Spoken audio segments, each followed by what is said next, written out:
Salve nerds, galera, no vídeo de hoje, Shumatsu no Valkyrie, teorias, dúvidas e curiosidades, e no vídeo de hoje nós vamos falar de detalhes do capítulo 88 de Shumatsu no Valkyrie, um capítulo que nos deixou com muitas perguntas, não muitas respostas, e bastante teoria aí pra gente ir fazendo aos pouquinhos aí no canal, né? Tô bastante surpreso que eu não vi muita coisa aí sobre esse capítulo na internet, né, cara? Achei que ia ser uma coisa mais alvoroçada, sabe? Que as pessoas iam estar debatendo mais na internet e tal.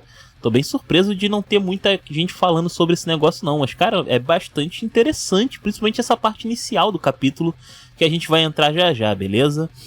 Lembrando que eu não posto aqui as imagens, tá? Por questão de direito autoral, mas eu vou deixar o link aí na descrição. O primeiro link vai ser de onde eu tô lendo esse capítulo. Você abre o mangá numa aba paralela, vem acompanhando a leitura desse capítulo comigo, né? Desse recap, no caso.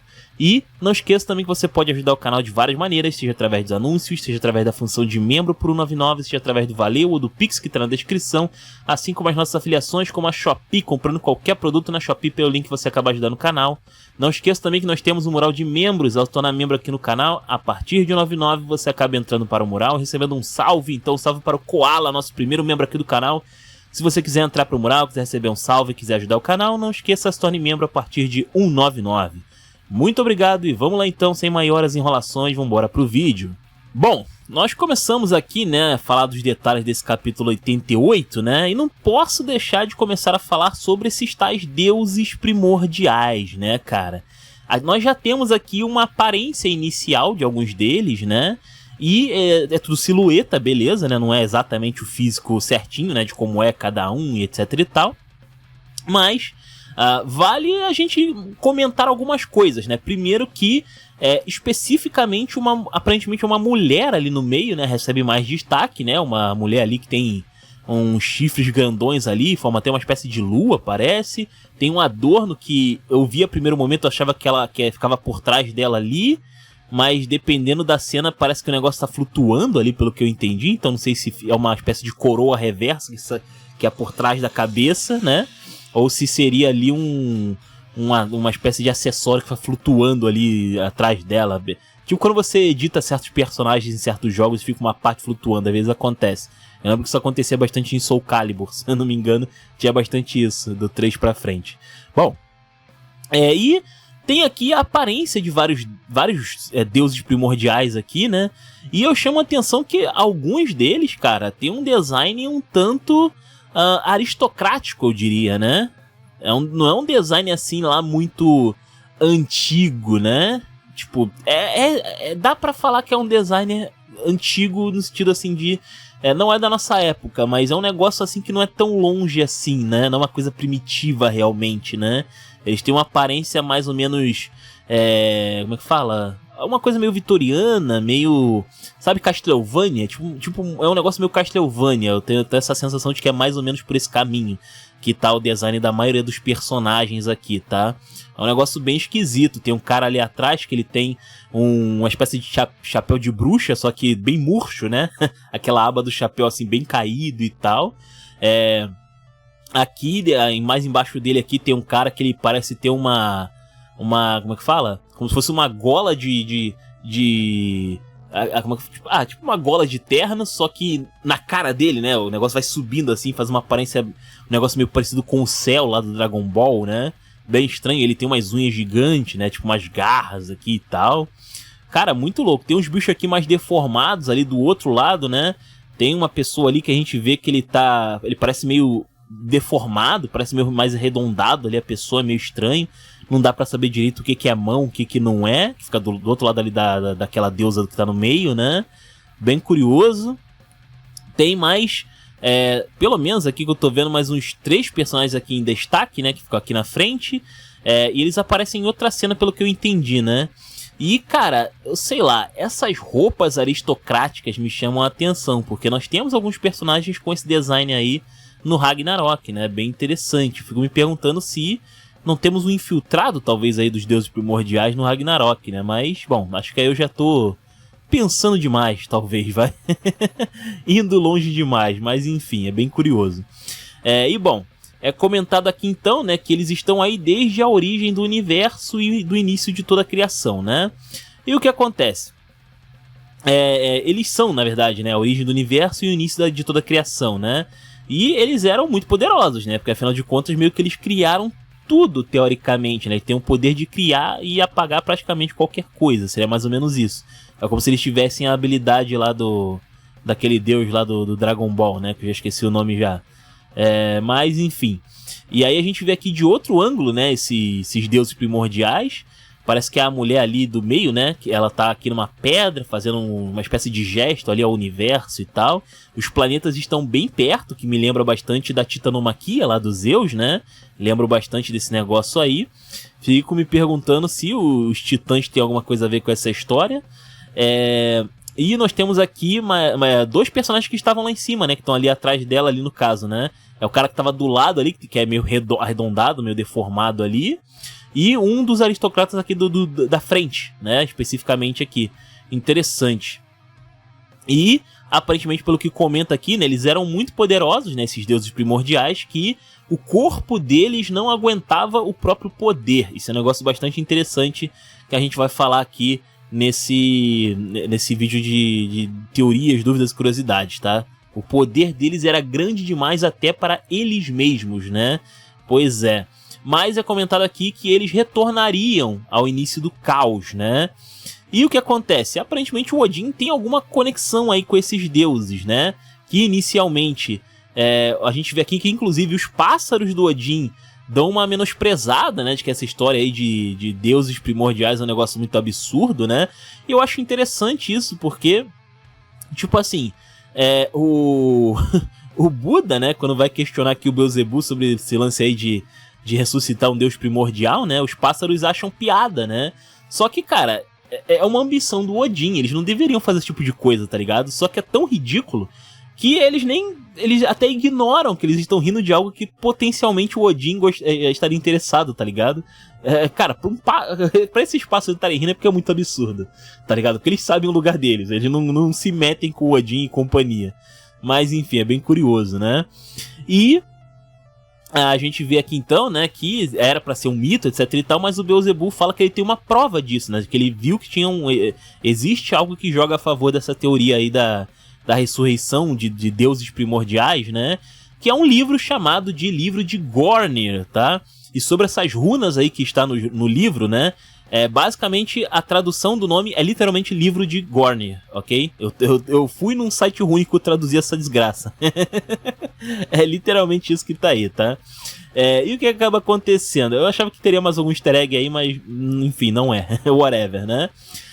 E aí, realmente, existe um livro lá, né, que o Beelzebub encontrou, que fala que descreve, né, pelo menos ali, a ressurreição dos deuses primordiais. Ele fala descrever a ressurreição, ele não fala se já tinha rolado antes, se foi uma tentativa de fazer isso antes, não é falado, até porque ele explica aqui que a parte do livro estava deteriorado, então eu imagino que ele não tenha a informação completa de como fazer isso. Eu acho que ele não tem a informação completa de como fazer isso, né? Mas ele tem a prova, no mínimo ele tem a prova ali, né? Porque ele viu parte da história do livro ali que fala sobre ressurreição de deuses primordiais. Só que aí isso abre um precedente, né, para várias coisas, né? Por exemplo, ele pode estar falando, por exemplo, que o que está no livro, na verdade, né, pode ser que o que ele tenha lido ali era sobre pessoas que tentaram fazer a conexão com esse poder primordial dos deuses e não conseguiram, né? Ou pessoas que conseguiram fazer, mas se explodiram no processo, porque é falado ali, o poder dos deuses primordiais é grande demais. Eles mesmos não aguentavam, né? E aonde que entra o Odin nessa história, né? Mais pra frente, a gente vê aqui então que tem uma passagem, né, que ele conseguiu ler lá do livro, apesar dele estar bastante deteriorado, né? E essa passagem fala que quando a árvore do mundo absorver a água da vida, Odin dos Olhos Gêmeos oferecerá seu próprio corpo e então o mundo retornará ao seu estado primordial, né, cara? E qual que é a parada aqui? Nós temos algumas coisas, né, sobre essa passagem que o Beelzebub mandou pra gente, né? No caso aqui, a árvore do mundo seria a Yggdrasil, né? A água da vida, especificamente, seria o que aqui exatamente, né? Eu sei que tem a versão cristã, né, da água da vida e tal, que poderia ser o sangue, por exemplo, né, ou algo do tipo. Mas, tipo assim, a Yggdrasil tem uma participação nessa história, né, e aparentemente ela iria absorver alguma coisa, ou seja, alguma coisa terá que ser, até que talvez adentrar ou ser absorvido de alguma forma ali pela Yggdrasil, né. E aí é falado que o Odin dos Olhos Gêmeos oferecerá seu próprio corpo. Esse lance de oferecer é muito louco, né? Porque o Odin, ele já tem uma história sobre isso na sua história original, né? Que é, no caso lá, as Edas poéticas, né? E as prosas também, né? A Eda prosa, né? Que o Odin, ele sacrifica um dos olhos dele, por isso que ele usa tapa-olho, porque ele sacrifica em troca de conhecimento. Existe uma fonte de água, que no caso seria a fonte do conhecimento, né? E o Odin, ele troca com o guardião ali desse que seria esse poço, né, de água ali, que seria o Mimir, né? Ele troca um olho dele, né, como tributo, para poder beber da água do conhecimento, e assim ele adquire mais conhecimento, né, sobre o que vai acontecer. E aí, no caso, nós temos aqui um outro personagem na história, que é o Mimir, né? Eu não tô falando que vai rolar, ok? Arrisca essa história, não. É importante citar isso, porque a gente já viu, cansamos de ver, já tá acabando a obra, eu não deveria estar falando isso, mas vou falar assim mesmo. Não é porque os caras estão trazendo, né, essas histórias de mitologia que eles vão trazer a risca, né? Eles fazem sempre adaptações parciais, sempre importante pontuar isso aqui, né? E o Mimir, ele tem uma interação legal aqui, né? Porque ele tem, de certa forma, sem querer querendo, ele tem uma informação, uma relação, no caso, com o Sigurd, lá embaixo, né? No Tártaro lá, que seria o Siegfried, né? E existe uma versão da história do Sigurd, né? Que a história supostamente original seria de cima, né? Seria lá da região ali mais dos nórdicos, ou até acho que da anglo-saxã, se não me engano. Mas tem uma versão alemã dessa história, né? E tem uma parte da história do Sigurd especificamente, que é do Anel de Nibelungo, se eu não me engano, que a gente vê aqui como é que fala? Eu não vou saber falar esse nome, cara. Eu vou jogar na tela aí porque é muito complicado. Acho que né? O Fidrexaga, acho que é assim que chama. Que basicamente é um compilado de várias lendas ali na Alemanha. E tem uma adaptação do Anel de Nibelungo ali que é um pouco diferente. Na história original do Anel de Nibelungo, se eu não me engano, o Sigurd, ele tem um tutor, alguém que cuida dele ali, né? Depois que ele tenta ali treinar e reconstruir a grana para poder derrotar ali o Odin e tal. Que tem um tutor que é o Regin, né? E acontece que nessa saga, né, com nome esquisito aí, o Rhaegar seria o dragão que o Sigurd mata, então ele seria o Fafnir, né? E quem cuida do Sigurd seria o Mimir. Ou seja, tem um papel aqui, ele tem um papel diferente, o Mimir, na história, né? É um negócio bastante interessante. E talvez o Mimir seja realmente muito importante, mas a gente só vai ver ele provavelmente quando o Odin lutar, creio eu, tá? Agora, um negócio interessante, tá? Lembra que eu acabei de falar, né? Os deuses primordiais eram muito poderosos, o corpo deles não aguentava o próprio poder, não é? Aí eu te pergunto, né? Qual que é uma das principais características do Sigurd na história dele, na jornada que ele faz? Ele não fica com super corpo quando ele mata um dragão? ele não fica super overpower depois de matar um dragão? Então, né? É possível que o Odin... pode ser que ele tenha rolado alguma coisa parecida com ele aqui. E o Odin, sabendo disso, fica interessado. Porque o Sigurd pode ser uma peça do quebra-cabeça. Porque ele tem o que o Odin almeja, vamos dizer assim, né? Ele tem uma parte do quebra-cabeça que o Odin quer. Que no caso seria uma espécie de... ou uma espécie de alta resistência ou uma semi-imortalidade ali, que confere a ele a habilidade de tancar esse poder dos deuses primordiais, né? E talvez o Odin queira replicar essa fórmula, só que ele ainda não conseguiu, né? O que eu acho curioso, porque se me falar que o Odin precisava de um dragão, não tinha um dragão disponível. Porra, a gente literalmente começa o Ragnarok com o Zeus matando um dragão, né? Era só ele chegar ali com um canudinho e valeu, né? Enfim, né? Mas, sei lá, pode ser que o Odin já tenha feito isso. Na verdade, a gente nem sabe, né? Pode ser. O Odin pode ter se banhado em sangue de dragão e ser super overpower agora, né? E a gente só não tá sabendo ainda. Porque a gente não vê ele lutando, né? Então a gente não sabe até que ponto o corpo dele funciona aqui, né? E outra coisa também, né? Pode ser que o Odin esteja conectado com os deuses antigos de alguma forma, porque talvez ele fosse daquela época. Porque essa história dos deuses primordiais se autodestruírem tem uma pegadinha. Quem tá contando essa história é o narrador. E se você prestar muita atenção na história do Ragnarok, do início ao fim, tá? Desde lá do primeiro capítulo até agora. Qual que é o lance aqui? O narrador ele sempre conta uma história do jeito que ela deveria ser, e depois ele reconta essa história falando, não, o pessoal estava enganado sobre tal ponto, na verdade rola isso, isso e isso, entende? Pode ser que essa história dos deuses primordiais que nós estamos vendo aí no início não seja totalmente verdade. Eles podiam ser poderosos e pá, mas não necessariamente eles se autodestruíram. Pode ser que algo tenha matado eles. Alguém como o Odin? Pode ser, alguma coisa assim. Não sei, ou talvez não só o Odin, né? Pode ser um grupo de deuses que se juntaram anteriormente pra derrotar essa galera. É plausível, pode ser. Mas acho interessante, talvez o Odin quisesse, né, uma habilidade deles ali, porque realmente eles tinham alguma coisa diferenciada que os deuses não tinham e o Odin almeja, né? Pode ser, né? E eu acho que o Odin ele tem um plano meio simples, né, de só ser o deus mais poderoso, né? Porque ele provavelmente ele não é o deus mais poderoso no sentido poder da palavra mesmo, né? Inclusive fica bem claro aqui que ele até arrega pro filho dele, pro Thor, né, nesse capítulo. Então, assim, ele não é um cara que se importa muito com a cria dele, né? Acho que isso já ficou também bem claro aqui no Ragnarok. Então, assim, o Odin ele não é o mais poderoso. Claramente ele não é o deus mais poderoso. Pode ser um dos mais poderosos, mas não tá lá ainda, né? E ele deve ter o desejo de querer ser o mais forte, sim. E pra isso, ter o poder de um deus primordial pode ser a peça que faltava pra ele, sabe? Fora o experimento do Rajun também lá e tal, um negócio completamente insano também. Ele ficou interessado, né? A gente lembra disso aí. Então é plausível que ele deve estar fazendo algum experimento nesse sentido com o Sigurd, tá? Ele pode estar criando alguma coisa no estilo dele, né? Seria mais ou menos isso. É o Beelzebub de um lado e ele do outro, né? Eles teriam mais em comum do que a gente poderia imaginar, né? Curioso isso, né? Mas enfim. E aí então, essa parte aí também de falar que vai retornar o mundo ao seu estado primordial, né?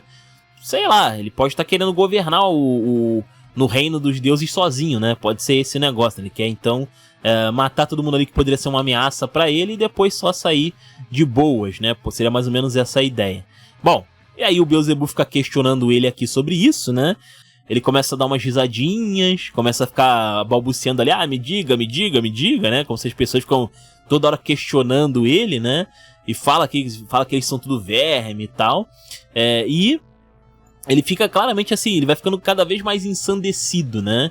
Bem interessante. Eu fico me perguntando se isso não já rolou, né? Talvez até com o próprio Sigurd, né? Pode ser que já tenha rolado essa história antes aí, tá? E aí, então, ele se declara aqui como o senhor da loucura e do ódio, né? Mostrando aí que ele é alguém pescotapa, né? E sei lá por que ele é pescotapa, né? Existem N razões pra isso. Pode ser que tem a ver com a ambição dele, com certeza, mas da onde que ele começou a ter essa ambição? O start. A gente não tem o start disso. E eu acho que a gente só vai saber mesmo, cravado 100%, durante o combate dele. Eu acho que vai ser por aí, tá? Enfim. E aí então ele ia partir pra ignorância ali, né, pra cima do Buda e do Beelzebub, né? Que aliás o Buda nesse capítulo é muito estranho, né, cara? A gente vê que ele tá com a arma depois, né? Mas ele não usa a arma do Zero Fuku contra o Odin, é muito estranho, ele prefere ficar no braço. É um negócio muito esquisito, né? Bom, eu achei pelo menos, um negócio muito bizarro. E aí quando ele ia partir ali pra ignorância, né? Nós vemos aqui então que aparece o Thor, né? O Thor tá com um raio ali que deixa a galera em alerta ali, todo mundo para o que tá fazendo pra prestar atenção nele, né? E ele chega ali questionando o que tá acontecendo, né? E cara, é uma das melhores apresentações do Thor e é uma das poucas, né? Porque o Thor ele quase não faz nada, né? Então é bem curioso, ele ganhou um destaque aqui muito legal. Eu diria que ele subiu no meu conceito, cara. Ele aparece pouco assim no Ragnarok, né? Mas fazendo alguma coisa pelo menos. Mas quando ele impacta mesmo, é pra valer. É legal. Essa chegada dele aqui foi muito maneiro, cara. Na boa, o cara chegou, ignorou completamente a ameaça do Odin, ignorou o Beelzebub, ignorou o Buda, não quis nem saber, né? Cara, muito legal, tá ligado? Mesmo Odin pedindo pra ele sair do caminho, o Thor simplesmente ignora, né? Vale citar que o Mjolnir não está mais aberto ali, né? Ele selou o Mjolnir de novo ali de alguma forma, não sei como é que funciona esse proceder aí. Se juntou os cacos, se chamou o Hefesto, sei lá. Enfim, mas o lance aqui é aquele bloco ali, né? Aquela massa ali em volta do Mjolnir tá regenerada, né? Pois é, e aí a gente vê aqui então que a postura do Thor é uma postura de guerreiro, mas tipo, é uma postura de guerreiro, aquele guerreiro justo, vamos dizer assim, né? Que tipo assim, ele preza muito pela justiça, né? Isso é bastante interessante, porque é um ponto de vista do Thor que a gente não pôde ver. Se você buscar lá a história do Thor, lá durante o combate contra o Lubu, né? Fica bem claro que o maior problema que o Thor teve na vida é que ele nunca mais ele deixou de acreditar que alguém pudesse ameaçar a vida dele, né? E tipo, ele é um guerreiro, ele vive para lutar, né? Ele é um lutador nato, só que ele nunca mais teve alguém à altura dele. Ele se tornou tão poderoso, né, com a adição do Mjolnir, etc. Talvez até antes, né? A gente não sabe exatamente o que rolou antes do Mjolnir.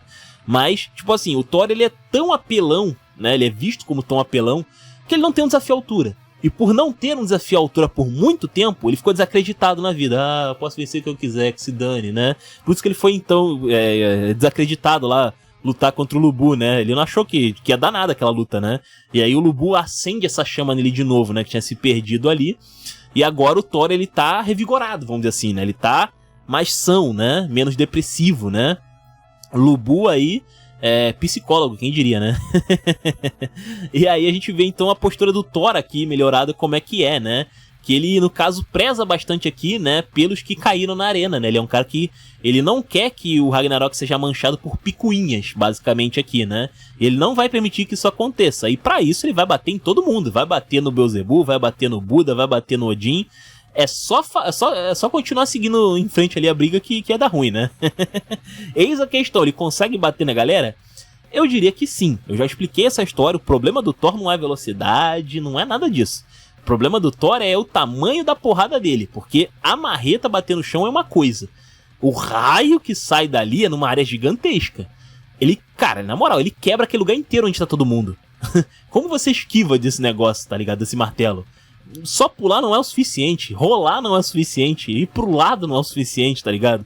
É um poder em área gigantesco que vai varrer o que tiver no caminho, sabe? Inclusive um jeito de parar o ataque que eu já falei aqui no canal é você evitar que o martelo toque o chão. Você quer evitar o caminho que o martelo vai fazer, que o Lubu fez isso na luta dele. Então assim, a maioria do pessoal ali não tem como parar o Thor não, cara. Sinceramente, a grande maioria ele não vai parar não. E eu tenho aquela história, né? Será que o Beelzebub tanca a martelada do Thor? Não sei. E pelo visto parece que o Beelzebub ficou com um cagaço de testar essa teoria. Se o cientista ficou com um cagaço de testar a teoria, então realmente é porque o bagulho é sério. Eu teria minhas preocupações aqui também, tá? Enfim. E aí então ele acaba apaziguando então a situação ali, né? O Buda aceita os termos dele, né? De evitar problemas, né? Até porque ele tava aqui até agora sem revelar a arma dele ainda, né? Mas o mais interessante é que ele aponta o martelo para o Odin, né? E aí ele fala, ó, você também vai parar, né? E o Odin arregaça. Ele arregaça não, ele arrega pro Thor, né? Ele arrega mostrando que, cara, ele não vai querer lutar contra o Thor nem ferrando. Pelo menos não por agora, mas pode ser que ele acabe traindo o Thor quando ele tenha o poder que ele deseja. Porque, como eu falei, o Odin é um cara ambicioso, né? Isso define o personagem não só no Ragnarok aqui, no anime, né? No anime mangá, como um deus também, né? O Odin, ele é um personagem, é uma figura mitológica muito ambiciosa, ele tá disposto a tudo, inclusive a sacrificar um dos seus olhos, né? Pra atingir seus objetivos. Então, ele é essa pessoa, né? Bem curioso, ele é essa figura no caso. E aí então o Odin vai embora, mas o Beelzebub não quer aceitar. O Beelzebub ali quer ir pra cima, né, no caso aqui, falando ali que não, peraí, pô, você tem que explicar essa história de Deus primordial, né, tá errado essa parada, né. E aí ele vai pra cima, né, arriscando ali até lutar contra o Thor. Não sei se o Thor teria reflexo suficiente pra lutar contra o Beelzebub, mas ele teve reflexo suficiente pra perceber que o Beelzebub iria pra cima. Então provavelmente ele tentaria dar pelo menos uma martelada ali no Beelzebub, não sei se chegaria a tempo, né? Fica aí o questionamento. Mas, enfim, o Beelzebub ele acaba sendo impedido aqui, né, pelo Adamantino e pelo Kintoki, que também chega ali por trás do Odin, né? Bem interessante. Na verdade, de frente, porque o Odin já tava de costas, né? Já tava indo embora.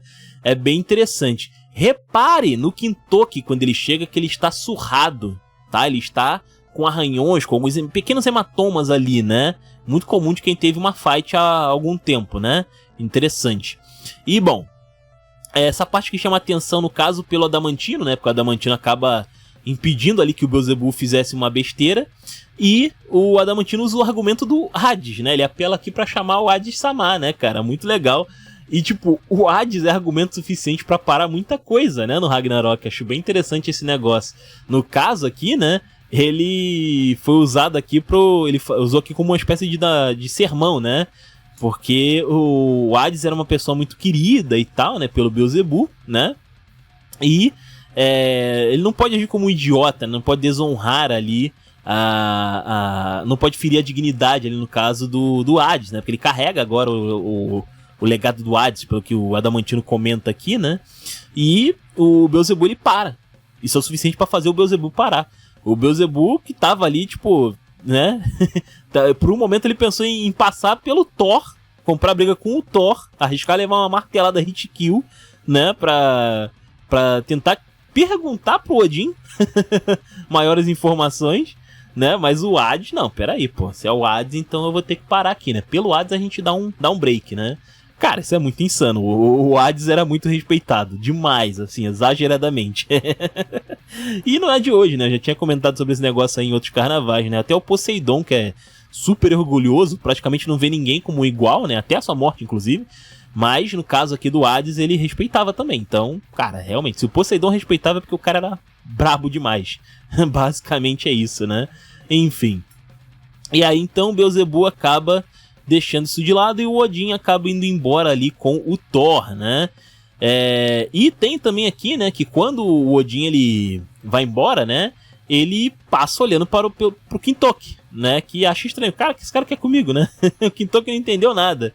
Caraca, que bizarro, né, velho? Doideira. Eu não tinha reparado isso, mas vocês perceberam que no pé do Kintoki ele tem tipo umas lâminas, sei lá. Ele tem tipo aquele chinelo japonês que tem umas madeirinhas, tipo uma plataforma, né?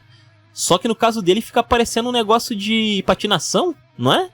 Ali fica parecendo um negócio de patinação no gelo. Eu não tinha reparado nisso, não. Caraca, que bizarro. Olha, que esquisito. Ele deve... creio eu que ele usou isso pra combate, né? Creio eu, né? Enfim, é no mínimo curioso esse negócio aí. E bom, o Kintoki ele fica falando com o Buda e tal, né? Ele fica chocado ali quando o Buda fala abertamente que revelou pro Odin, né? Que o Kintoki tinha ido lá e pá, mas como eu já tinha comentado durante a análise do capítulo, meio que o Odin já tinha essa noção, né? De que o Kintoki tinha ido lá. Mas o mais curioso aqui é que o Kintoki ele comenta o que aconteceu quando ele estava lá no submundo, né? Ele basicamente fala que ele não conseguiu chegar no Sigurd, né? Ele fala que os guardas do Tártaro são muito fortes, né? Mas ele não fala quais guardas especificamente. Mas a gente tem aqui um pouco da viagem dele, né? Ele chegou lá no buraco, né? Desceu no buraco e deu de cara com aquela porta que tem um rosto lá gigante e tal, né? E tem uns negócios aqui na frente da porta que seriam estátuas gigantes ou algo assim. Talvez sejam ali os guardas que ele tenha comentado, né? Porque aqueles minions que falaram com o Sigurd são qualquer coisa, né? Aqueles furros aleatórios lá não são capazes de parar alguém do Ragnarok, pelo amor de Deus, senão eles estariam no Ragnarok. Em vez disso, eu acho que esses guardiões aqui devem ser o problema, né? E aparentemente o Kintoki, tipo, ele lutou contra eles, talvez de alguma forma ali, né? E acabou recuando. Mas fica aí o questionamento, né? Ele tá machucado ali e tal, né? Ele tá com alguns hematomas ali, mas ele tá bem, né? Eis a questão, ele chegou a fazer um ferimento nos caras também em resposta? Não temos a pergunta pra isso, né? Mas ele crava aqui, né? Que não dá pra realmente ver o Sigurd, né? Pelo menos ele não consegue fazer isso, né? E aí o Buda fica interessado em querer ver mais sobre o Sigurd e tal, né? E a gente vê aqui que o Kintoki reitera, né? Não vai rolar, não consigo ir lá ver, né? Talvez o Buda desça. Talvez o Buda desça até o Tártaro pra ver esse negócio aí. Não sei se junto do Kintoki, porque o Kintoki diz que não consegue chegar lá até o cara lá, né? Até o Sigurd. Então, fica aí o questionamento, né? E aí, então, eles acabam jogando conversa fiada ali e tal, né? O Buda vai embora. E aí o Beelzebub lança a braba aqui, né? O Beelzebub pergunta aqui se o Buda odeia ele, porque foi ele que implantou ali a semente do Rajun no Zero Fuku, né? E aqui é o Beelzebub ainda tentando buscar alguém que consiga lidar com ele, né? Consiga ali finalizar a sua história, por assim dizer, né? E aí acaba acontecendo que ele revela, né, e tal, que ele ficar puxando briga ali com o Beelzebub, né, com o Buda, né, provocando ali, você deve estar doido pra querer me bater e tal, né, porque ele tá querendo encontrar uma morte digna, né, alguém que consiga ali dar cabo dele, mas ele não consegue, né, e talvez o Buda seja essa pessoa. E talvez a confirmação, né, tenha acontecido aqui. O Buda, ele saca a arma ali do Zero Fuku, né, mostrando que ele estava armado, né, mas ele não queria usar por alguma razão, né, durante o combate ali contra o Odin. E ele acerta ele acaba acertando aqui, no caso, o Beelzebub, né. Achei bem interessante isso, porque vocês lembram que ele tem o Beelzebub, ele tem uma bênção / maldição, né, que se alguém tentar atacar ele, né, e o Beelzebub estiver deixando ser atacado, a marca não aceita e vai pra cima da pessoa. Ele defende o Beelzebub, né? Mas nesse caso não defendeu ele do Buda. Estranhamente não defendeu ele do Buda, né? E eu acho que isso tem a ver com o fato de que o Buda, ele não tem mais intenção assassina, sabe? Tipo, ele fica bolado e tal, né? Com a provocação ali do Beelzebub, mas o Buda, ele ataca sem rancor, sem intenção de matar. E talvez isso bugue a maldição ali do Beelzebub, né? Fazendo aí com que o Buda consiga acertar ele. No caso aqui ele só deu um cascudo, não foi nada fatal. Mas talvez, se ele quiser matar, né, o Beelzebub, né, ele conseguiria matar sem ter a intenção, tá ligado? Sem aflorar essa intenção no corpo dele, na alma dele, né? E aí talvez ele conseguisse passar pela maldição e dar um fim no Beelzebub. E aí, no caso, a gente vê aqui que ele não quer fazer, né, e tal, não quer ir para as vias de fato ali por causa do Zero Fuku, né, que ele fez uma promessa ali de que eles iam seguir um caminho do bem e tal, não iam deixar se abalar por sentimentos negativos, né, e pode ser o caminho. É um negócio interessante aqui, realmente. E o Beelzebub parece que talvez ele tenha entendido esse negócio, né, de que, você parece que é alguém que consegue me matar, né, então eu vou deixar em aberto aí, né, esse convite aí pra qualquer dia desse, né, e acaba indo embora ali, bem louco, né. Inclusive o Adamantino aqui comenta, né, caraca, você acabou de dizer que não odeia ele, mas bateu nele, né, você pode fazer isso? É possível fazer isso, né? Na verdade é. E esse pode ser o plot twist aí pra vencer o Beelzebub, né, fica aí a dica. Bom, aí o restante do capítulo é focado no combate, né, cara, a gente já teve tanta coisa. Já teve tanta coisa, né? E agora a gente vai ainda pro combate ali do Okita com o Susanoo, né?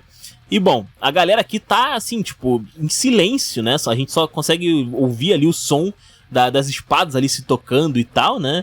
E basicamente a luta, depois que o Susanoo assumiu aquela postura, né? Com o nome complicado, basicamente a ideia dele é o quê? Fica parado, espera o Okita fazer alguma coisa, responde à altura e contra-ataca. É mais ou menos isso que ele tá fazendo agora, direto e reto, né?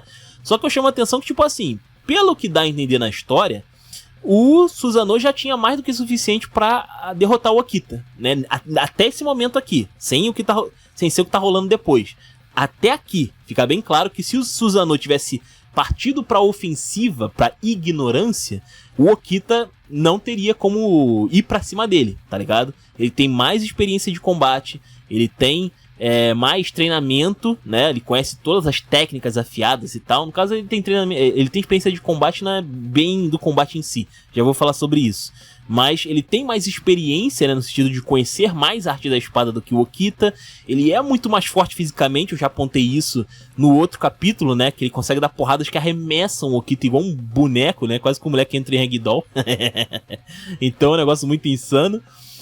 Então assim, se ele quisesse realmente, ele já tinha acabado com a luta. Ele tá brincando basicamente aqui com o Okita, né? E eu acho que se ele perder vai ser por causa disso. Eu acho que ele já tem mérito suficiente pra a gente falar que sim, ele poderia sim ter derrotado o Okita, ele só não quis.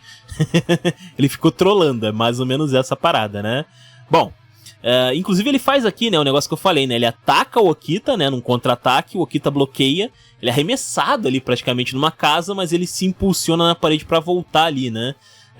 Mas pra tu ver a força, né, do Susanoo em relação ao Okita, é meio complicado. O Okita ele pode até defender, mas ele acaba sendo prejudicado porque o corpo dele não aguenta tanta força sendo usada contra ele, né? É um negócio muito louco. Enfim, e aí eles acabam aqui trocando um corte aqui, né? Onde o Okita corta pra cima, o Susanoo corta pra baixo, o Okita fica com um corte ali na bochecha e o Susanoo fica só com uma parte ali da roupa dele rasgada, né? Que nem é a roupa em si, né? Era só uma amarra ali. Enfim, um acessório, né? Bem louco. E a plateia tá tipo, uau, caramba, né? O que a gente tá vendo aqui? Um negócio completamente insano, né? Bem louco. E aí nós temos aqui então alguns personagens reagindo, né, a esse confronto absurdo aí. E eu chamo atenção aqui no caso para o Ares, né? O Ares, o Hermes e o Zeus, né? O Ares que tá tão emocionado com o que ele tá vendo aqui, que ele tá fora do corpo praticamente, o que é meio bizarro, né? O Hermes aqui não quer ajudar o irmão dele aqui, porque ele não quer perder nenhum lance do que tá acontecendo. E ele consegue, a gente já sabe, né? Ele consegue prestar atenção em cada coisinha, né, do que tá rolando aqui.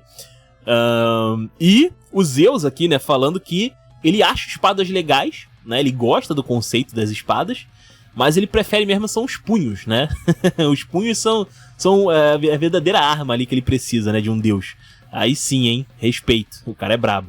Bom, e nós também temos aqui o Anubis, né? O Anubis meio bizarrão aqui. Cara, eu ainda não entendi, cara. Esse negócio é um piercing na língua dele? Eu não sei até agora. Eu vou chutar que tá? Mas, enfim. É muito estranho. Parece que ele tem presas na língua, né? Bem esquisito. Mas ele tá bastante emocionado aqui também com esse combate, né? Sentindo até que é uma pena ali ele não ter enfrentado o Okita, né? E um negócio interessante que ele comenta aqui sobre o melhor cheiro de todos, né? Que ele, no caso aqui, ele tá sentindo o cheiro da morte, né? Eu fico pensando se isso também seria uma forma de predição ali, né? Ou talvez ele esteja falando especificamente sobre o instinto do Okita, né? Porque o Okita, ele é um matador profissional, né? Então, ele exala, né? Ele expressa fisicamente e instintivamente o que ele faz, né? E o Anubis capta isso, assim, lê como um livro, né? O Okita nesse sentido, né? Ele percebe só de estar olhando ali o Okita de longe que, pô, aquele cara ali, ele faz um certo trabalho, né? Ele elimina uma certa galera, né? Pois é, interessante. E assim, esse aspecto dele ser muito selvagem, ser muito monstrão, sei lá, eu tô achando que o Anubis vai de arrasta na luta dele, tá? Eu ainda tô convencido de que o Anubis vai de arrasta na luta dele 100%, tá? Vai dar trabalho pro adversário e pá, mas no final ele vai cair. Eu ainda tô cravando esse negócio aí, tá? Comenta aí vocês. Eu acho que, assim, o Susanoo, pra mim, eu acho que o Susanoo pode perder, é possível. Mas eu ainda tô na dúvida. Ainda nesse momento eu tô na dúvida. Agora, o Anubis eu acho que é 100%. Eu tô cravando que ele vai perder, cara. 100%. Bom. E aí nós temos aqui outros personagens também vendo a luta, né? Como no caso aqui, o Musashi, né? O Miyamoto Musashi aqui. E o Sasaki, né? Comentando e tal. Eles estão aqui maravilhados aqui com a arte da espada do Susanoo e tal, né? Bem interessante, que ele treinou todos os estilos, né? E o Sasaki especificamente gosta desse negócio porque é praticamente uma versão melhorada dele, né? Diferente do Sasaki, que só pôde pegar um punhado de estilos ali em vida, né? E depois continuou treinando pra counterar certas pessoas ali depois, no pós-vida. O Susanoo, ele já faz isso há, sei lá, milhares de anos. Milhões, na verdade, né? Se for parar pra pensar em Estimação Valkyrie, seriam milhões de anos. Então assim, realmente, em questão de experiência, né? De treinamento ali, o Susanoo é um nível acima do Sasaki, né? Ele reconhece isso aqui, eu acho bem interessante, né? Inclusive a Rist comenta, né? Que ele é o deus da espada metafórica, né? É mais ou menos isso. Ele seria o deus ideal ali do Sasaki, né? Parando pra pensar no contexto. Muito louco, né? Bom, e aí a gente vê aqui então que o Susanoo elogia ali o Okita e tal, né? E aí o Okita responde que, caraca, mano, como assim, né? A gente tá aqui lutando até a morte e tal. O Okita parece ser meio ofegante também, pelo que eu tô vendo aqui, né? Ele deu uma canseira nele aqui. E ele vê aqui que ele acha divertido, né? Essa postura do Susanoo de parar pra elogiar o adversário e tal, né? É um negócio que ele acha bem legal.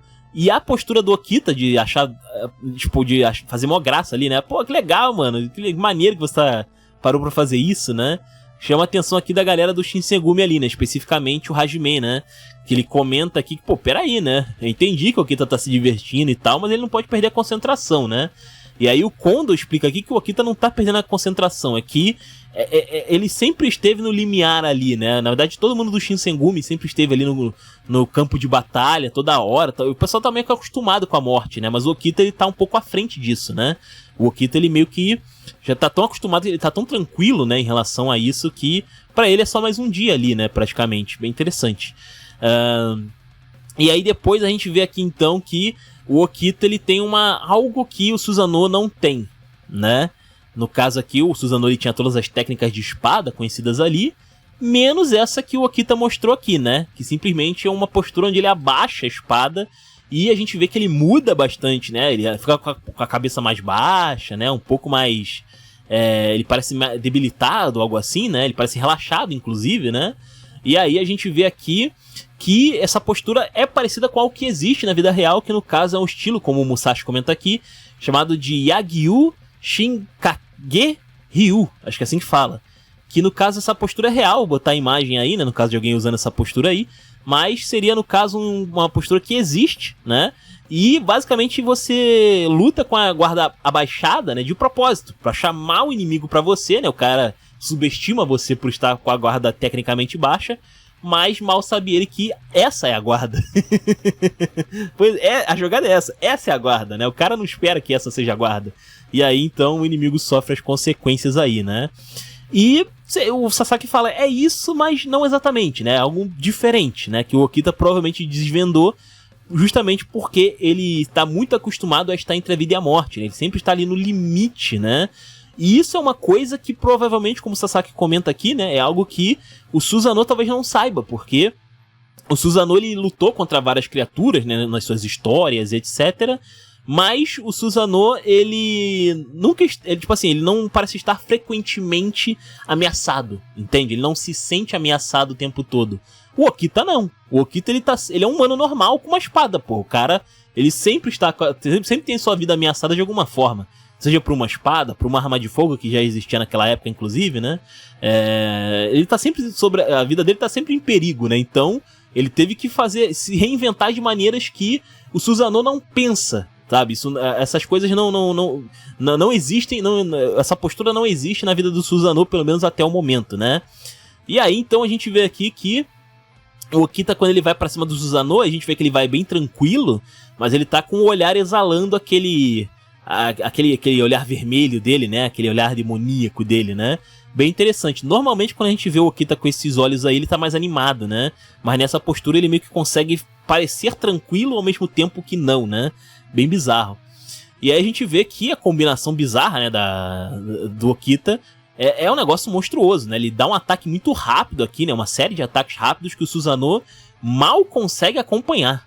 Tipo, tá muito difícil pra ele, né? Mesmo usando todas as posturas conhecidas ali, os ataques quase pegam no Susanoo por um triz, né? Até um momento que o Susanoo consegue abaixar ali a espada do Okita e prepara um cortadão na horizontal, parece ali, né?